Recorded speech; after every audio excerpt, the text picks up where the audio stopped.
ایک ہستی ایسی کہ کسی نے جا کے امام معصوم سے پوچھا مولا ذرا ہمیں اس کی معرفت کرائیے. امام نے کہا اس کی معرفت کرو، ان کی معرفت کرو گے؟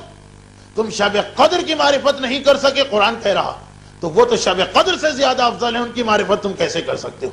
امر محال ہے ان کی معرفت. اور یہ کون ہستی ہے؟ یہ ہے جب راوی نے کہا مولا میں آپ سے آپ کی جدہ خاتون جنت سیدہ نساء عالمین جناب فاطمہ زہرا سلام اللہ علیہا معصومہ کونین کی معرفت حاصل کرنا چاہتا ہوں. مولا آپ ذرا مجھے بتائیے معرفت فاطمہ. امام کا جواب کہ میری دادی فاطمہ شب قدر سے افضل ہے. جب شب قدر کو نہیں پہچان سکتے ہو تو جو اس سے افضل ہے اسے کیسے پہچانو گے؟ یہ تشبیہ امام دے رہے ہیں. شب قدر کی صحیح معرفت کوئی نہیں کر سکا تو شہزادی کی معرفت، معصومہ عالم کی معرفت امر محال، ناممکن ہے کہ کوئی یہ دعویٰ کرے. معرفت فاطمہ کا ذرا سا حق بھی ادا نہیں ہو سکتا. اور جو ہمارے یہاں عقیدہ ہے، جو ہمارا عقیدہ کہ یہ پیغمبر کی واحد بیٹی، عمر ہے پیغمبر کی 45 سال، شادی کو گزر گئے 20 سال، 45ویں سال کی عمر، 20 سال کی شادی ہو گئی، اس کے بعد بیٹی پیدا ہو رہی. کتنی خوشی پیغمبر نے منائی ہوگی. میں اکثر ولادت کی محفلوں میں اس زمانے کے مکے کے ماحول کا نقشہ بھی کھینچ چکا ہوں اور یہیں پر کئی درسوں میں یہ بات آئی، اس کو دہرا نہیں رہا. لیکن معرفت فاطمہ ایک ایسا چیپٹر اور باب کہ کوئی اس میں دخل نہیں دے سکتا. معصوم نے کہا کہ تمہاری عقلیں اس مسئلے تک نہیں پہنچ سکتی، تم اس منزل کو نہیں حاصل کر سکتے ہو. پھر آج کی رات صرف 2 جملے میرے فاطمہ کے 2 نام ہیں جن کے حوالے سے محفل ولادت آگے بڑھے گی اور انہی کے حوالے سے آخری پیغام آپ تک پہنچے گا آج کے دن کا. خود یہ نام ہے فاطمہ. معرفت فاطمہ تو امر محال، لیکن نام فاطمہ. اچھا فاطمہ کا لفظی مطلب شاید ہر سال کے درس میں آیا، پوچھا بھی گیا پیغمبر سے کہ کیا مطلب؟ پیغمبر نے کہا فاطمہ یعنی آزاد کرنے والی. اللہ کے رسول آزاد کرنے والی کیا مطلب؟ شہزادی کے لیے یہ نام کیوں؟ کہا اس لیے کہ تمام انبیاء و مرسلین اور تمام اولیاء خدا مل کر جتنے آدمیوں کو جہنم کی آگ سے آزاد کرائیں گے اس سے زیادہ گناہگار فقط میری بیٹی فاطمہ کی شفاعت سے آزاد ہوں گے.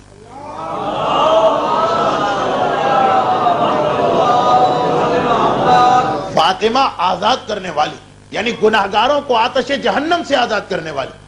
ہم نماز، روزہ، داڑھی، پردہ، خمس، حرام سے بچنے کا ذکر کرتے ہیں اور اس کی اپنی زندگیوں میں پابندی کرتے ہیں، مگر قطعاً یہ ہمارا عقیدہ نہیں کہ یہ چیزیں ہم کو جنت میں لے جائیں. نہیں، یہ انہی کا حکم ہے اور انہی کی سیرت اور لازم ہے اسلام. ورنہ یہ سارے اعمال اپنی جگہ پر، جب تک کہ معرفت فاطمہ کا حق ادا نہ ہو جنت میں کوئی نہیں جا سکتا. مقدس سے اردبیلی جیسا شخص جس کا لقب مقدس، جس نے ساری زندگی حرام تو چھوڑے، مکروہ تو چھوڑے، کوئی مباح کام بھی نہ کیا، یا واجب یا مستحب، اور جس کی کیفیت یہ کہ ایک خط اگر کسی نے اس کو راستے میں دیا تو سواری پر تھا، پیدل چلا کہ نہیں یہ خط کو لے کے اگر میں سواری پر بیٹھوں گا تو سواری کے مالک کے اوپر ظلم ہو جائے گا. اتنا مقدس. بعد وفات کسی نے خواب میں دیکھا کہ مولا کے روضے کے صحن سے گزر رہے، اے مقدس کیا حال ہے؟ اشارہ کیا علی کی قبر کی جانب اور کہا بس اسی صاحب قبر کی وجہ سے میں بچا تو بچا، ورنہ عذاب خدا تو آ ہی گیا. ایک نائب امام، ایک مجتہد، اتنا مقدس. بہرحال یہ عقیدہ ہے ہمارا کہ یہ نمازیں، یہ روزے، یہ سب ضروری، یہ فضول بیکار فالتو چیزیں نہیں. مگر ان سب کے بعد جب تک کہ شفاعت فاطمہ ہمیں نہ ملے ہماری بخشش امر ناممکن، ایک امر محال. اسی لیے فاطمہ کو نام ہی خدا نے وہ عطا کیا تاکہ جب کبھی کوئی مومن یہ نام پڑھے اور سنے اس کے دل میں امید پیدا ہوتی رہے. فاطمہ یعنی گناہگاروں کو آزاد کرانے والی. ہم کو بھی یہ فاطمہ کی شفاعت مل جائے. یہ نام فاطمہ ہی لوگوں کے دلوں میں امید پیدا کر دے. نام فاطمہ ہی لوگوں کو ایک سہارا دے دے. بڑے سے بڑے گناہگار کو بھی ایک سہارا مل جائے یعنی وجود فاطمہ. آج بھی میں اپنے آپ کو بدل لوں تو شہزادی کی شفاعت مل سکتی. انسان اسی ایک نام کو استعمال کرنا سیکھ جائے کائنات کا ہر مسئلہ حل ہو سکتا، آپ کی ہر مصیبت دور ہو سکتی، آپ کی ہر پریشانی. یہی نام فاطمہ، یہ نام آپ کی ہر پریشانی کو دور کرا سکتا. ہماری قسمت ہی ایسی.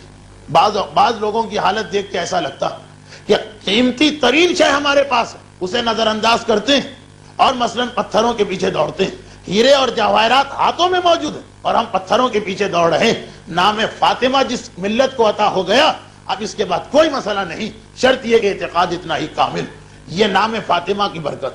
اور دوسرا نام فاطمہ کا دوسرا نام زہرا، جو دنیاوی اعتبار سے فاطمہ سے پہلے عطا ہوا. ویسے تو پروردگار نے فاطمہ کا نام فاطمہ لوح محفوظ میں ہمیشہ سے لکھا ہوا، مگر دنیا میں شہزادی کو پہلے زہرا کا لقب ملا، پھر فاطمہ کا لقب ملا. زہرا نام کو بھی یاد رکھ لیجیے، اس کی بھی ایک خصوصیت. زہرا کے لفظی معنی ہے نور اور نورانی، لیکن اس کے بارے میں ایک مخصوص واقعہ ہمارے پاس ہے. اس کی تفصیل میں نہیں جانا چاہتا ہوں، وقت بہت زیادہ گزرا جا رہا. انشاءاللہ کبھی کسی 15 شعبان کی محفل میں وہ یہ کہ ہمارے زمانے کے امام جو نام درود بھیجو محمد والے، ہمارے زمانے کے امام کو جو نام سب سے زیادہ پسند ہے وہ زہرا. اسی لیے اگر آپ امام زمانہ کو کسی بھی حوالے سے بلائیں وہ آئیں گے. چاہے آپ ان کا اپنا نام لیں مہدی، چاہے کہیں صاحب العصر، چاہے کہیں قائم آل محمد، چاہے کہیں حجت خدا، لیکن جو نام امام کو سب سے زیادہ تڑپا دیتا ہے یبن الزہرا، اے فرزند زہرا. امام زمانہ کو اگر یبن زہرا کہہ کے مخاطب کرے بس عجیب کیفیت ہوتی ہے. امام اس نے مجھے میری دادی کے اس نام سے پکارا، اس کی مدد تو سب سے پہلے کی جائے گی. یہ وہ نام جو مخصوصاً امام زمانہ کے لیے مخصوص ہے. یبن الزہرا، زہرا کے نام میں کچھ ایسی تاثیر، کچھ ایسی برکت، کچھ ایسی کشش، کچھ ایسی طاقت کہ امام زمانہ بھی اس لقب پہ سب سے زیادہ تڑپتا. اسی لیے اکثر علماء کے مشاہدات میں بھی کہ باقی القاب کے مقابلے میں اگر امام کو بلاتے وقت آپ یبن زہرا کہہ دیں، آپ دیکھیں گے کہ اس کا اثر کتنے جلدی ہو رہا. یہ لقب زہرا شہزادی کو کیسے ملا؟ فاطمہ کے معنی تو پتہ چلے آزاد کرنے والے، آزاد کرنے والی. زہرا کے معنی نورانی، تو کیوں زہرا کہا کیوں گیا فاطمہ کو؟ اب یہاں پہ وہ واقعہ آ رہا جو 2 سال پہلے میں اسی منبر سے اسی تاریخ کو پڑھ چکا ہوں. لیکن ایک تو واقعہ مختصر ہے، آج کی رات کے لیے بالکل مناسب ہے، اور پھر اس کا ایک پیغام ہے جو اس وقت نہیں دیا تھا، وہ آج سن لیجیے. 2 سال پہلے صرف تاریخ پڑھی تھی، آج اس سے ایک پیغام دے کے مسئلہ حل کرنا. یعنی وہ واقعہ اس بات کے لیے کہ زہرا کو زہرا کیوں کہا گیا، شہزادی کو زہرا کیوں کہا گیا. یہ باپ اپنی بیٹی کو لقب دے رہا، مگر کیوں، کیا ایسی بات ہوئی؟ اور اسی سے ہمارے لیے ایک پیغام. اب تک تو فضائل سیدہ آپ سن رہے ہیں، مگر آخری ایک جملہ مقصد فاطمہ ہے، اور وہیں پہ یہ محفل میلاد تمام. تاریخ کہتی کہ آج کی رات آ گئی. یہ کب کی بات ہے؟ جب اعلان رسالت کو 5 سال ہوئے، پیغمبر کی عمر 45 سال کی ہے. صحیح روایت کی بنیاد پہ خدیجہ طاہرہ کی عمر 48 سال ہے، لیکن عام طور پہ یہ ہے کہ خدیجہ 60 سال کی تھی. لیکن ہمارے اعتقاد سے چونکہ رسول اور خدیجہ میں 15 سال کا فرق نہیں تھا، 3 سال کا فرق تھا. خدیجہ 48 سال کی، رسول 45 سال کے. اعلان رسالت کو 5 سال گزرے ہیں. 19 جمادی الثانی کا دن ختم ہوا، 20ویں شب داخل ہوئی. خدیجہ طاہرہ حاملہ ہے. رات شروع ہوئی، بے چین ہو گئی اور سمجھ گئی کہ وقت وضع حمل قریب آ رہا. یہ وہ وقت ہے کہ انسان اس وقت قریب پڑوس والوں کو مدد کے لیے بلاتا. دنیا کے ہر معاشرے اور سماج میں یہ ایک ان ریٹن لا موجود کہ اس موقع پر عورتیں ایک دوسرے کی مدد کرتی، اور ہماری شریعت میں تو واجب کہ اس موقع پر دوسروں کی مدد کرنا واجبات میں سے ایک واجب. خدیجہ طاہرہ نے پیام بھیجا پہلے اپنے پڑوس کی عورتوں کو. محلہ بنی ہاشم چونکہ خدیجہ طاہرہ کے گھر سے خاصا دور ہے. آپ میں سے جو مکے کی زیارتیں کر چکے ہیں وہ میرا جملہ فوراً سمجھ گئے ہوں. بہت دور، رات کا وقت ہے، مکے کی رات، یعنی 1400 سال پہلے کی بالکل سناٹا. تو فطری طور پر پہلے پڑوس کی عورتوں کو پیغام بھیجا کہ یہ میری کیفیت ہے، اس وقت میری مدد کو آؤ. وہاں سے بڑا عجیب جواب آیا، بڑا عجیب جواب. اے خدیجہ، ہم تو اس دن کو ڈھونڈ رہے تھے اور انتظار کر رہے تھے کہ یہ دن آئے تاکہ ہمیں بدلہ لینے کا موقع ملے. بدلہ لینے کا بدلہ کس چیز کا؟ اے خدیجہ، جب تم اس یتیم سے شادی کرنے جا رہی تھی تو ہم سب نے تمہیں کتنا سمجھایا کہ دیکھو تم مکے کی شہزادی اور یہ ایک یتیم ہے، اگر اس سے شادی کر لی تو تمام عورتوں کی توہین اور بے عزتی ہو جائے گی. ایک عام عورت جس سے شادی نہ کرے، شہزادی اس سے شادی کر رہی. اور دیکھو خدیجہ، جب تمہارے شوہر نے ہمارے خداؤں کو برا کہنا شروع کیا، ہم نے پھر تم سے اس وقت کہا تھا کہ اسے چھوڑ کے آ جاؤ، لیکن تم نے ہماری بات نہ مانی اور پھر ہم نے بائیکاٹ کیا، ساری عورتوں نے بائیکاٹ کیا، لیکن خدیجہ طاہرہ کے لیے بائیکاٹ کوئی مسئلہ نہیں بنا، پیسے کی بھی کمی نہیں، کنیزیں بھی تھی اور ضروریات پوری ہو رہی۔ تو اب یہ عورتیں کہہ رہی ہیں کہ ہم اس دن سے سوچ رہے تھے کہ کس طرح سے خدیجہ سے بدلہ لیا جائے، یہ ہماری باتوں سے خدیجہ نے کوئی اثر قبول نہیں کیا، یہ تانے اور طنز اور غیبتیں کی گئی، اور ہمارے بائیکاٹ سے کوئی اثر نہ لیا۔ ہم سوچ رہے تھے کبھی تو خدیجہ حاملہ ہوں گی اور وضع حمل کا وقت آئے گا، اس وقت تو خدیجہ کو لامحالہ ہم سے مدد دینا پڑے گی، اس وقت ہم بدلہ اتاریں گے، اس وقت ہم اس بغض و کینے کو نکالیں گے۔ ان کے لفظ یہ نہیں ہے لیکن مفہوم یہ، اے خدیجہ آج وہ دن آ گیا کہ اب ہمیں موقع ملا ہے کہ تم نے ہماری مخالفت کی ہے، اس کا بدلہ دے۔ جاؤ خدیجہ جاؤ، جس کے کہنے پر تم نے ہم کو چھوڑ دیا، جاؤ جا کر اسی سے مدد مانگو، ہم آنے کو تیار نہیں۔ یہ خدیجہ کو جواب ملا، ایک اکیلی عورت، پورا محلہ دشمن، اور ایسا جواب دیا جا رہا، مگر عجیب جواب خدیجہ نے بھی پلٹ کے دے دیا۔ علامہ مجلسی نے بہار میں یہ جملہ نقل کیا، خدیجہ نے کہا، اب الفاظ کچھ اور ہوں گے اس وقت مجھے یاد نہیں، مفہوم یہ کہ میں نے جو تم تک پیغام بھیجوایا یہ بھی میں نے غلط کیا، جس خدا نے آج تک میرا خیال رکھا ہے آج کی رات بھی وہی خدا میرا مددگار ہوگا۔ درود بھیجے محمد والے محمد۔ میں اب سوائے اس خدا کے اور کسی سے کوئی توقع ہی نہیں کرتی ہوں، سارا معاملہ میں نے اپنے اللہ پہ چھوڑ دیا۔ اور دیکھیے یہ جملہ جب میں نے پڑھا تو ایک اعتراض کا جواب بھی سمجھ میں آ گئے۔ یہ واقعہ تو میں نے 2 سال پہلے یہاں بھی پڑھا اور ولادت کی محفلوں میں اکثر میں پڑھتا ہوں، تو کسی نے ایک دفعہ اعتراض کر لیا، یہ پڑوس کی عورتوں نے تو منع کر دیا، بنی ہاشم کی عورتیں فاطمہ بنت اسد ہے، دیگر خواتین ہیں، ان کو کیوں نہ بلایا گیا؟ تو بات ذرا صحیح تھی، اب سمجھ میں آ گئی کہ پہلے پڑوس کی عورتوں کو اس لیے بلایا گیا کہ مکان ملا ہوا ہے، بنی ہاشم بہت دور ہے، اسے رضویہ کا رہنے والا مثلا ناظم آباد والے کو بلائے گا، نہ یہ کہ ڈگروڈ والے کو بلائے، اتنا ہی فاصلہ۔ لیکن جب انہوں نے منع کر دیا، اس وقت بنی ہاشم کو اس لیے نہیں بلائے کہ پھر خدیجہ نے کہا بس میں اپنا پورا معاملہ اپنے خدا کے حوالے کرتی ہوں، اب مجھے کسی کی مدد کی ضرورت نہیں، یعنی جو میری مدد کو بھی تیار ہے اب میں ان سے بھی مدد نہیں لیتی، میرا پروردگار میری مدد کرے گا۔ اور پروردگار نے مدد کی۔ یہ رات گزرتی جا رہی، خدیجہ کی بے چینی بڑھتی جا رہی، گھبراہٹ میں اضافہ ہو رہا اور محسوس ہو رہا ہے کہ وقت وضع حمل قریب آ رہا۔ ایک دم سے خدیجہ کو ایسا لگا کہ جیسے میرے کمرے میں کچھ لوگ آ گئے، حیران ہو کے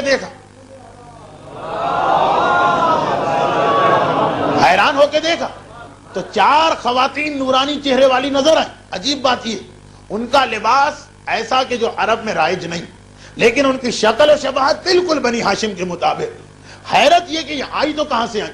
دروازے بند، کھڑکیاں بند۔ آپ کو پتا ہے کہ رات کے 3 بجے ہلکی سی آواز بھی بہت بڑی آواز بن جاتی، اس وقت دروازہ اگر کھلتا خدیجہ کو احساس تو ہوتا یہ آ کہاں سے گئی۔ انہوں نے دیکھا کہ خدیجہ گھبرا رہی، آگے بڑھ، اور پہلا تو ایک عجیب جملہ تھا، اگر وہ یہ کہہ دیں کہ ہم تمہاری مدد کے لیے آئیں تو خدیجہ جو ہے وہ ان سے کہیں گی کہ واپس چلی رہو، کیونکہ ابھی خدیجہ کہہ چکی ہیں کہ اب میں کسی سے مدد نہ لوں گی، میں نے تو اپنا معاملہ خدا کے حوالے کیا۔ تو آنے والیوں نے بھی عجیب بات شروع کی، یہ نہیں کہ ہم تمہاری مدد کے لیے آئیں، کہا ہے خدیجہ گھبراؤ نہیں، خدا نے ہم کو حکم دیا ہے کہ ہم آگے تمہاری مدد۔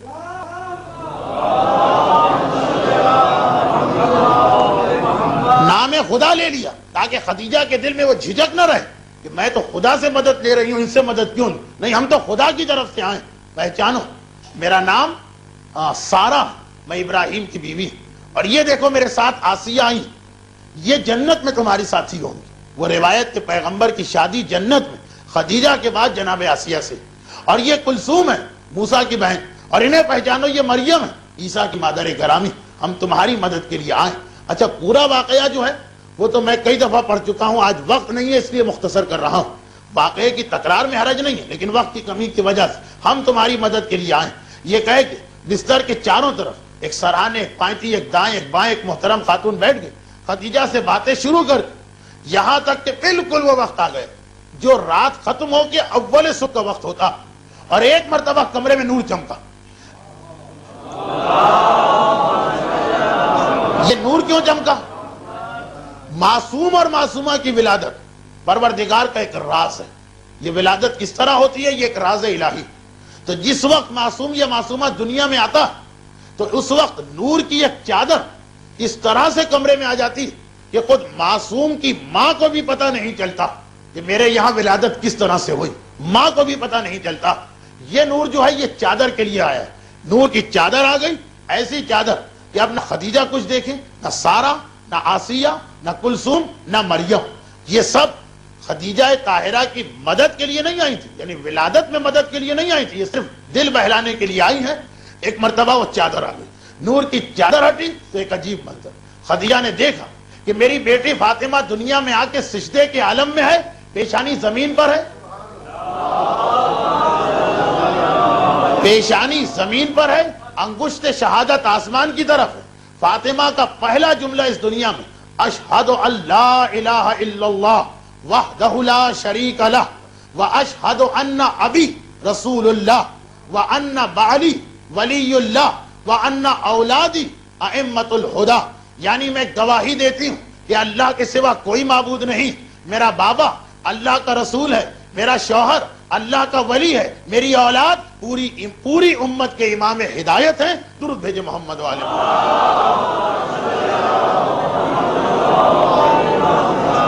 اب ایک جملہ یہ کہہ دوں، اس دنیا میں تشریف لانے کے بعد سب سے پہلا تعارف جو فاطمہ کا ہوا وہ سجدے کے حوالے سے ہوا، سب سے پہلا عمل، سب سے پہلی عبادت جو فاطمہ نے کی وہ سجدہ۔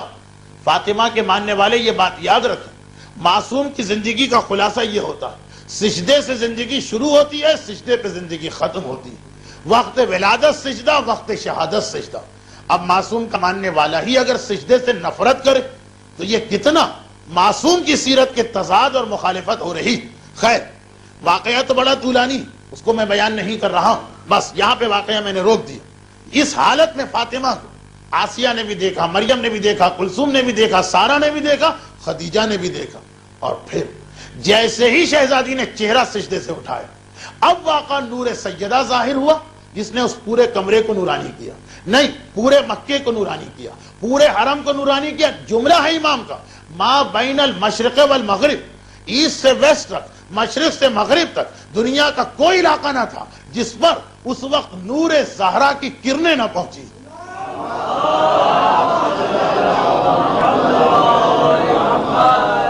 رات گزر گئی، صبح کا وقت آ گیا، سورج طلوع ہوا، پیغمبر اسلام حرم کی جانب چلے۔ اب صبح سویرے خانہ کعبہ کے چاروں طرف عربوں کی بہترین بیٹھک ہوتی ہے، سارے سردار، سارے قبیلے والے جمع ہوتے ہیں، گپ شپ مختلف موضوعات پر بات چیت۔ صبح کا وقت سرداروں کی مسندیں لگی، یہ ابو جہل، وہ ابو لہب، وہ ولید، وہ عتبہ، وہ شیبہ، اور اپنے اپنے قبیلے کو لے کے بیٹھے، مختلف عنوانات پہ گفتگو ہو رہی۔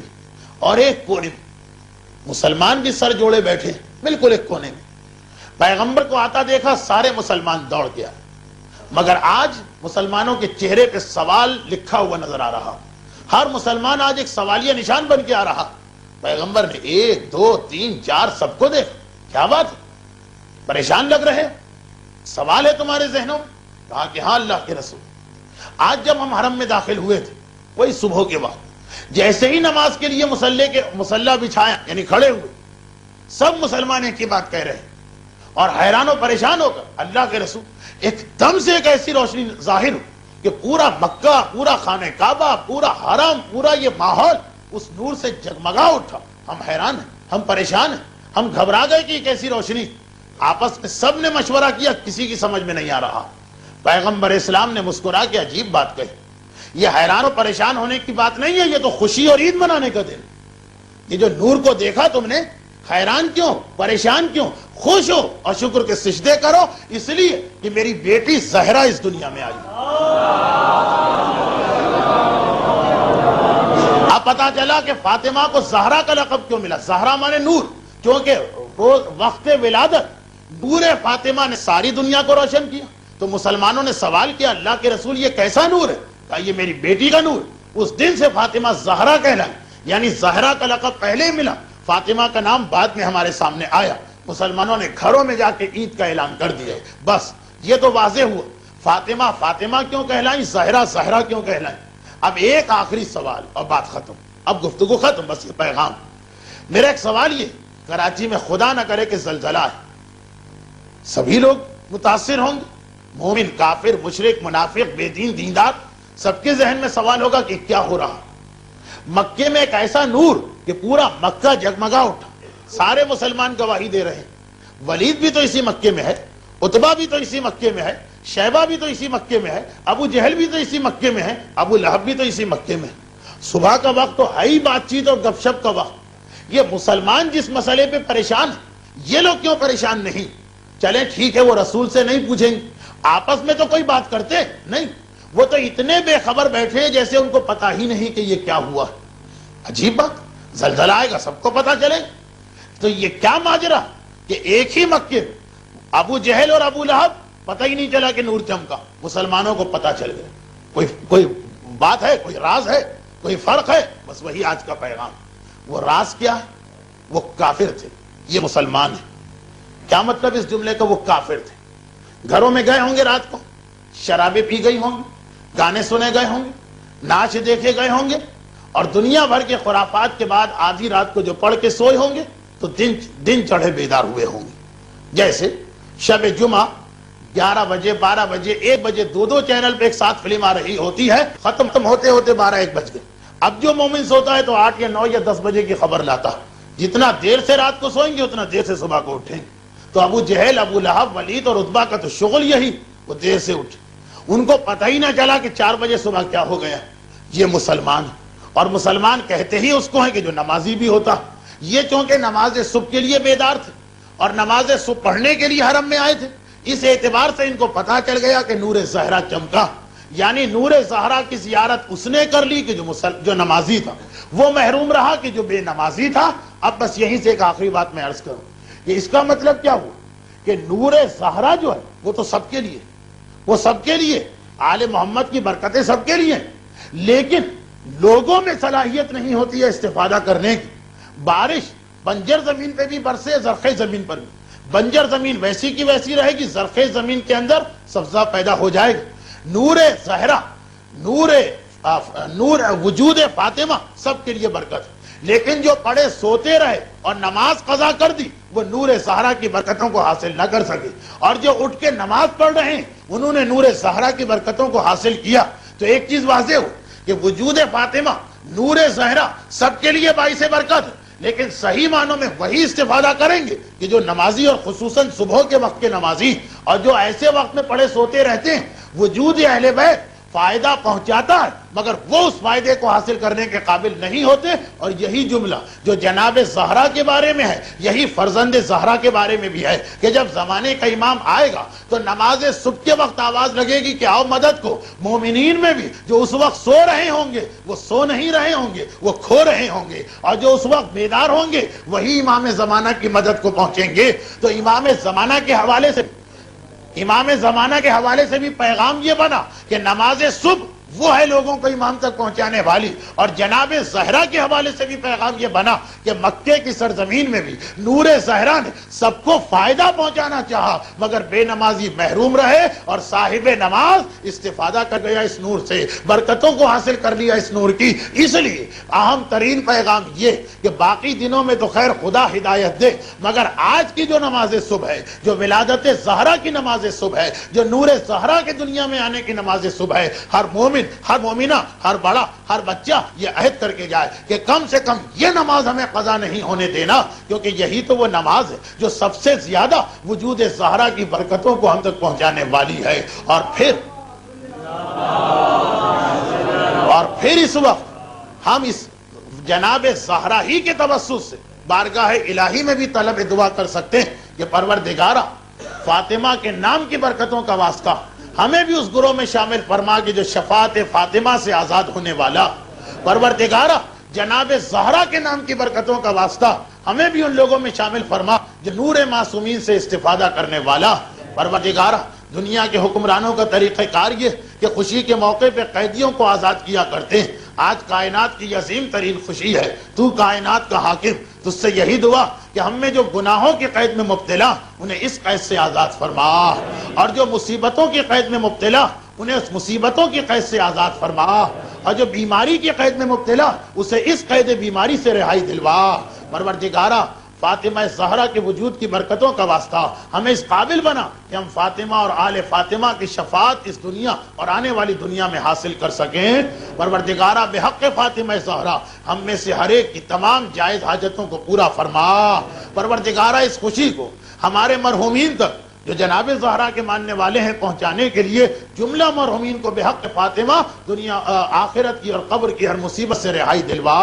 اور پروردگارہ بحق مصائب فاطمہ زہرا اور خصوصاً ان مصائب کا واسطہ جو خود فاطمہ پہ ڈھائے گئے، ان مصائب کے انتقام کے لیے فاطمہ ہی کے بیٹے فرزند فاطمہ یبن زہرا اپنی آخری حجت امام زمانہ کے ظہور میں تعلیل فرما۔ ربنا تقبل منا انک انت السمیع العلیم برحمتک یا ارحم الراحمین وصلی اللہ علی محمد وآلہ الطاہرین۔